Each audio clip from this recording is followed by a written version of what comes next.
Good morning, everybody, and welcome. It is Tuesday. I know it feels like a Monday because yesterday was a public holiday, but it is a Tuesday. We've got racing at Kenilworth today, Tuesday, the 10th of August. I'm flying solo on account of the fact that most of the clock in the Gallop team are busy with other commitments, including the heel. So I will take you through my play of the day. To be honest with you, I'm a bit concerned about races 1, 2, and 3, so I'm not going to get involved in the bipod, and I'm not choosing the place accumulator on this Kenilworth card.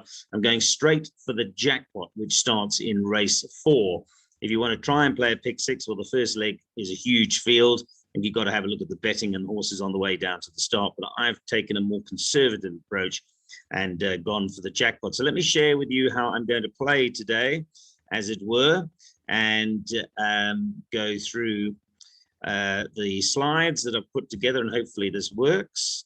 Right, that should be on screen now, and hopefully you're seeing it. I'm going to make it a little bit bigger there for today. So let me just talk you through the play. As I say, races 1, 2, and 3, I don't have an opinion. Good luck.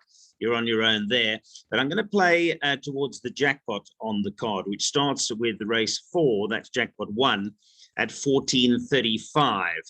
And the reason why I'm going for the Jackpot is we had a lot of success yesterday, and I know that a lot of our subscribers are delighted with us finding the winners yesterday. The Cop was tipped outright. Also, Fisher King, and I found time for that in the last. And if you played, as many of us did, you would have caught multiple jackpots, paid over 12,000 Rand the jackpot. That was the second jackpot yesterday. So we're going to certainly stick with the theme of the jackpots. I'll go through these jackpot races then. In race 4, I think it's fairly open, and there'll be a lot of supporters for the likes of Shinnecock and Fort Red, but I think they might just have too much as far as pudding is to carry. Also, in that 4th race, the 1200 is perhaps the real issue there.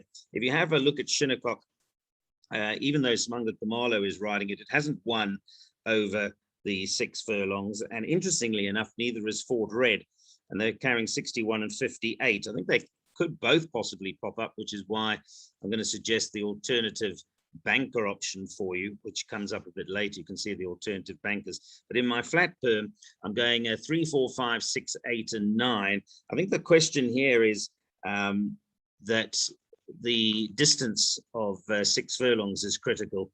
Even a horse like Double Charge actually hasn't won over 1,200 meters, but he's only carrying 56.5. And I do feel that he is very much overdue. An interesting horse for me, and I'm not going to leave him out, is number 3, Paper Trail. He actually won his maiden, having run in that super hot maiden at Kenilworth on the 27th of February behind T'Challa, where there's been so many winners. And then he came out, he was one of the winners. He came out and won. What was fascinating is he won rated as 78, and he's actually gone down in the handicap. The handicapper has dropped him down to 76. And with Craig Zaki on, I think he could be competitive. So I'm going to put those in. Ticket to Ride is pretty consistent, but he's also never won over 1,200 either. Whereas a horse like What a Man has won. So he goes in. And then over the page, I've also popped in these other 2 in my flat perm. Number 8, Power Grid, who is now 8 years of age, but he has dropped down 26 merit-rated points. And if you have a look at Power Grid, he's been campaigning in merit-rated 94s, 88s, 90s, and 93. And this race is an 80. So he has dropped down considerably in class and in his merit ratings. And if you have a look at the Albracha form with, I think it's Shinnecock, he's gone down 4 kilograms, and his compatriot, who he meets again, I think it's Albracha. Yeah, Albracha has gone up in the weights. So he goes in, and so too does Line of Power. Greg Inion has been at pains to point out that this horse always has problems in the running, but I think that he's going to at some point crack it. He's only carrying 52.5 with Greg Sheen on board, and he has been unlucky. So I'm putting those in as well. So the first leg in my flat perm, 3, 4, 5, 6, 8, and 9. Now, the alternative play, if you don't want to play flat, is to perhaps use one of the options, the alternative banker options, which I've got on the screen there. And I have gone for number 4, Double Charge, because I just feel that on the last run, well, certainly he's got What a Man beaten, and on the last run, he in the Ticket to Run ride run as well, which is on the 7th of July. There's not much between them. And I just think that he's probably overdue. Also on a line through Bereave with Paper Trail, he's marginally my first choice. So it is an option for you with an alternative banker. Let's move on to the second leg. And here, the alternative banker is the obvious horse, All About Al. I haven't bothered to look at the betting this morning because I think it was going to throw me off, but I suspect that All About Al will be a very warm choice. In my flat perm, I've gone 5, 7, and 8, which is race 5. But again, the crucial question here is who is distance suited? Mr. Vargas hasn't won over 1200, and Fire Alley, the one horse, has, but he's got to carry 60 kilograms, and he's got to ship 3 kilograms to the other 4-year-old, All About Al, which I think he might battle to do. Apollo Ace, I was going to put him in, but at the end of the day, he too hasn't won over 1200. He's a 6-year-old now. So I've put in the 5, All About Al, but I've thrown in the 7, the second wave, who is pretty well handicapped with All About Al last time. And I put in a roughie number 8, Sudden Star. Now, I know he has been campaigning over further, but I've always been impressed with him. It's his first run gelded, and I think he's going to turn out to be, well, he already is a decent horse, but I think this might improve him. And he might be just the type of horse that, although he wants more ground, might flash up and surprise. So I rate him off just 55 kilograms. And because of the gelding, I'm going to pop him in. If you have a look at My Hopes and Dreams, some folks might like number 4, My Hopes and Dreams. But when they met on the 3rd of November, and he ran second to My Hopes and Dreams, My Hopes and Dreams is plus 1.5 kilograms, and Sudden Star is -1. So he is 2.5 kilograms better off for 3 parts of a length beating. And I think with the gelding, maybe Sudden Star might confirm that handicapping. So 5, 7, and 8 in the second leg. The option, the alternative banker, being race 5, number 5, All About Al. And what I would do in that situation is, obviously, if you're going to banker All About Al, you can go a bit wide in some of the other legs. Right, let's move on to race 6. Another interesting race. Spent a lot of time looking at this. I changed my mind multiple times because some horses are well handicapped. Let's quickly go through them all. I think number 1, Snow Report, on a line through Count Jack, probably has the beating of Wild Coast, but he's got a draw of 2, but he's got 60 kilograms to shoulder. Wild Coast has dropped down significantly, so you could argue, even though this is a pinnacle stakes, if he was still as good as he was rated, a 114, he's now a 106, then he would be very well in here. Off his 106, he's pretty much where he's expected to be, but I don't think you can necessarily leave him out, and he should improve coming back from Gravel. 3-Speed Machine, you've got to respect. He's very capable on his day, but again, he's got 60 kilograms to carry. But if you like Speed Machine, then you've got to go to the top of his form lines. He was beaten in Maiden Company on the 16th of June last year by My Bestie. Sorry, he wasn't beaten. Yes, he was. He was beaten by My Bestie. So he ran second. It's at the top of the form line there to My Bestie. He was actually 3 kilograms better off. So if I'm going to put Speed Machine in, I have to put My Bestie in, which is why, as you see, I went Field.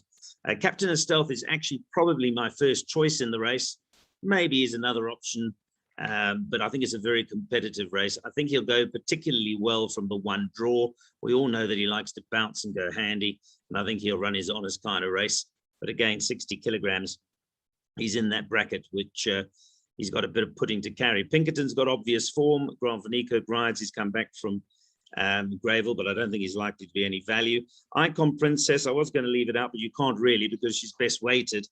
Icon Princess, so I'm going to put her in rather than leaving one horse out. And actually, my 2 roughies in the race are number 7, My Bestie, for reasons already explained. But I can add to that. If you have a look at his form, he's run behind Jet Dark, Rio Corari, Seeking the Stars, and Malmoose, all of which would absolutely trot up in this race. So I think you've got to respect that. And critically, there's a run there on the 23rd of December where My Bestie beat Arctic Drift. And since then, My Bestie has gone up 3.5 kilograms. Arctic Drift is level, which would therefore suggest that Arctic Drift would beat My Bestie, which is why Arctic Drift and Captain of Stealth are my 2 horses in this race. But I think number 8, Arctic Drift, will run particularly well from a 3 draw with Greg Sheen aboard. But bottom line in the flat perm, as you see, I'm going field 1 all the way through to 8.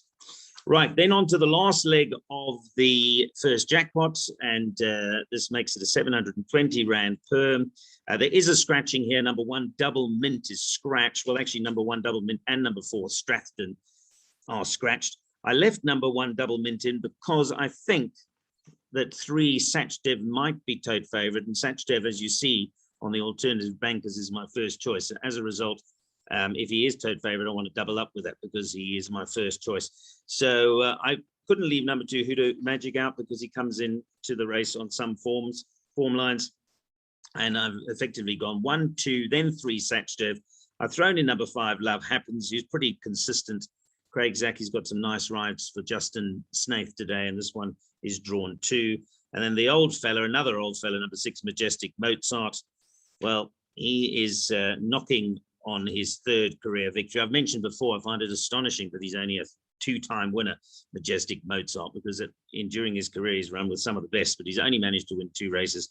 Maybe today might be his next race. So I'm going 1, 2, 3, 5, and 6, but my clear first choice in that race is Sachdev. So that's the way I'm playing it. Hopefully that makes sense. There's a flat perm on the left-hand side for you, but the alternative bankers, some punters might want to go double charge, all about Al, field type play, or rove around with those, or go even wider and take a percentages. But those are my alternative bankers. Before I leave you, as I said, we had a lot of success with the 2nd jackpot at Turffontein yesterday, and maybe some punters will want to play the last race. So I do have some observations on that 8th race. You've got to beware because it's not a straightforward maiden. It's a maiden handicap, and Diane, or Deanne probably, because it's Dynasty. No, it'd be Dynasty. So Diane, I think. Anyway, we've discussed that and how to pronounce it. I'll just leave it as number 1 in the last race. He obviously has some excellent, she has some excellent form, and she's got a wonderful pedigree, but it is, as I mentioned, a maiden handicap. Grant van Niekerk rides from a 2 draw, which are all positives, but she does have to shoulder 60 kilograms, and she's a filly. So I think that it won't necessarily be plain sailing for her. Global Approach is one of 3 runners from the Brett Crawford yard, all of which could be pretty competitive. Cape Point, I made a note of here. He's only got 58 kilograms. He's drawn 1. He might get the run of the race because he likes to race handy. I wouldn't leave him out either. Tenacity is interesting because she's got a beautiful pedigree, and was bred by Turffontein, and she comes from that family, I think, that won yesterday with Alec Laird's first timer.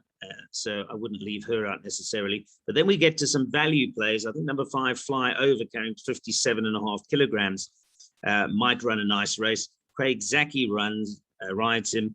And this horse, if you go back at one stage, was an 83. Now, you might say, well, it's a maiden. What's that got to do with it? But it's not, of course. It's a maiden handicap. So if you believe at any stage he was an 83 and showed ability as an 83, he's now running in a maiden handicap of 62. So that tells you that number 5, Fly Over, if he can find some of his best form, could be a nice each way play. I think I saw 12-1 or something about him yesterday, and then tickled him up myself. Likewise, number 7, Chasing Mavericks. I think that Brett Crawford runner could improve. It's a bit of a jockey strike there with Greg Sheen taking over. And I think this son of Pathfork is likely to run well. So just a word of warning in the last race. Have a look, do your own handicapping. As I say, I found a few there, Fly Over and Chasing Mavericks, and a couple of others that, bearing in mind as a maiden handicap, might be competitive. But that will be for those of you playing the 2nd jackpot. Okay, folks, that's basically it from me today. As I said, I don't like those first couple of races. They're big fields, they're unexposed form, and it's more guesswork. So I prefer to stick with the tried and tested method of form studying, which is why I've gone for those middle jackpots today. That's my play. Good luck racing down at Kenilworth today.